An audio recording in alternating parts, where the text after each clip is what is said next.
We are gathered here today to pay tribute to what some may call the meanest man on the face of the earth. This man dropped out of high school in order to serve our country in the United States Air Force, and those who knew him during this time may have few to little kind words to say about him. The person we are here to talk about today is none other than Robert Norman, or as many of you may know him, Bob Ross, the painter. Now I know what you're thinking. How could Bob Ross be the meanest man on the face of the earth? Well, Bob wasn't always the kind-hearted and soft-spoken man that we've fallen in love with during his hit series, The Joy of Painting. Bob Ross started with humble beginnings, growing up in Daytona, Florida, helping his father Jack as a carpenter when he was growing up. His mother Ollie also taught him the importance of appreciating nature, which he incorporated in his artwork later in life. But Bob was stationed in Alaska during his time in the Air Force as a drill sergeant. And as a drill sergeant, his job is to train new Army recruits or new Air Force recruits, which often required a lot of yelling.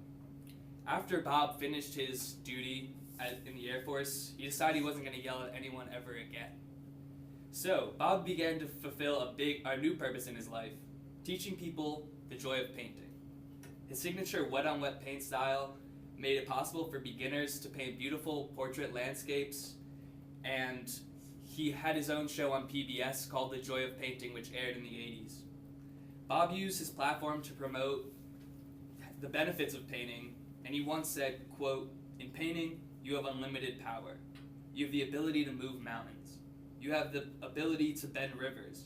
But when I get home, the only thing I have power over is the garbage." So he used his humor to really resonate his message with the viewers, and there was just something in the way that he talked that made you know that it was genuine. But Bob's kind demeanor, happy catchphrases, and relaxing voice made him easy to fall in love with. Bob truly believed in the viewer's ability to paint these landscapes if they had love in their heart and weren't afraid to pick up a brush and try it. He even inspired me to try my own oil painting, which you can see on the screen here. You can see some happy mountains and some happy trees. But enough about myself. Bob was really a selfless man, and he wouldn't like me talking about myself like that. He actually was so selfless, he donated a lot of his portraits to PBS fundraisers for charity, and he was just a loving and caring man all around. And Bob's positive outlook on life was something that was very admirable. He simply viewed the world in a different way than the average person. For instance, he's famous for talking about happy little trees in his paintings, but they meant much more to him than just oil on a canvas. For instance, Bob really did believe that there was nothing unusual about becoming a friend with trees, or becoming a friend with a tree. He said, and I quote, "Just go out there and talk to a tree. Make friends with it." There's nothing wrong with having trees as friends. They cover up a multitude of sins. Now, whether you think befriending a tree is something for you or not, Bob's respect for life in all shapes and sizes is really a breath of fresh air.